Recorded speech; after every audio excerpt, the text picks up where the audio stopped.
Hi guys, I hope everybody's doing well. This has been fun to kind of stay in touch a little bit, or to have a little bit of normal Bible time, even though we don't get to do it together. So I hope this is a good way for you guys to get some Bible stories in, and I hope you've had fun seeing some of your Ignite teachers and some of your Sunday school teachers and children's church teachers. It's just a fun way to know that everybody's still thinking about you, and we hope you're all doing great. Today I'm going to read a story called A Little Servant Girl and the Proud General. And it's the story of Naaman. If you want to look it up in your own Bible at home, it's from 2 Kings chapter 5. You can see the spots on his face. Naaman was a very important man in a very important army in a very important country. So you see, he was very, very, very important. But Naaman was sick. He had leprosy, which is a nasty thing that stops you from feeling anything. Bits of you fall off without you noticing, like bashed fingers and squished toes. It might sound funny, but it wasn't, and Naaman was certainly not laughing. There was no cure, it never went away, and in the end it killed you. Naaman needed help. Now, there was a little slave girl who worked for Naaman, and she knew someone who could help him. But there was a problem. Naaman had led an army raid on her home in Israel. Naaman was her enemy. He had killed her whole family, carried her off to Syria, and made her into his slave. Every night she cried herself to sleep. She had lost everything.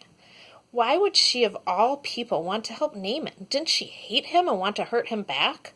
Didn't she want to make him pay for the wrong he'd done? That's what you would expect. But instead of hating him, she loved him. Instead of hurting him back, she forgave him. Here's a picture of her praying for him. I want Naaman to get well, she told her mistress. There's a man in Israel called Elisha who can heal him. So it's kind of like she told him a secret of how he could get better. I'll go, said Naaman, loading up his wagons and putting on flashing armor. But I'll go to the palace because that's where someone important like me goes to get healed. See a picture of him loading up. He kind of thought that he was so important he could buy his health, or he could do something to make himself better. So he hurried off to Israel and went straight to the king. My healing, please, he announced. I can do lots of things, the king replied, but only God can heal. Just then a message from Elisha arrived.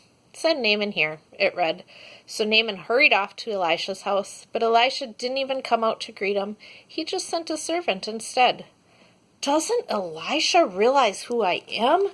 Naaman thought. So he went from the palace to Elisha's house. And he still thought he was too important for this. But what the servant said next made him even more angry. Wash in there, he said. See the picture of the river? Just wash? Naaman laughed. In that slimy, stinky river? He looked around to see if this was some kind of joke. It wasn't. Any person can wash in a river. He thought, I am Naaman. I am important. I should do something important so God will heal me. And he rode off in a rage. Of course, you and I both know that's not how God does things. All Naaman needed to do was nothing. It was the one thing Naaman didn't have. God knew that Naaman was even sicker on the inside than he was on the outside. Naaman was proud. He thought he didn't need God. His heart didn't work properly. It couldn't feel anything. You see, Naaman had leprosy of his heart. God was not only going to heal Naaman's skin, he was going to heal his pride.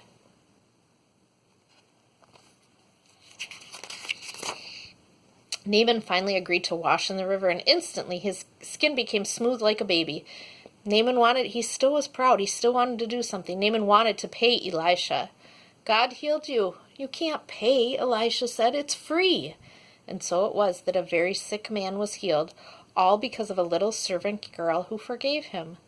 God knew sin was like leprosy. It stopped his children's hearts from working properly, and in the end it would kill them.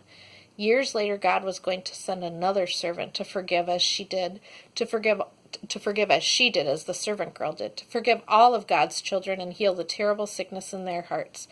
Their hearts were broken, but God can mend broken hearts. So there's Naaman. Now his skin is clean and his heart still has some healing to do there. He's trying to pay for it. And that's kind of how we are, that we all have sin, and we think that we should be able to make it better, but really only God could do it. So the servant that God sent eventually was Jesus. He sent us Jesus, and we can't do anything to heal our hearts. Only Jesus can, and we just have to accept the gift. Naaman had to go into the water and wash. He didn't have to do anything big. He just had to obey God, and that's how we are. We have to just we have to just obey, and God will forgive us and clean our hearts, just like he cleaned Naaman's skin.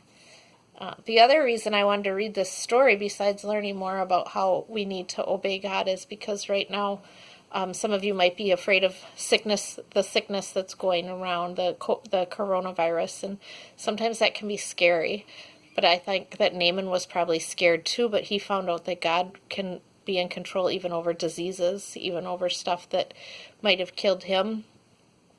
God's in control of it all, and so it's a good reminder to us that the Bible talks about all kinds of things. Even if it's not happening today, it tells us that God's in control of sicknesses and God's in control of our hearts.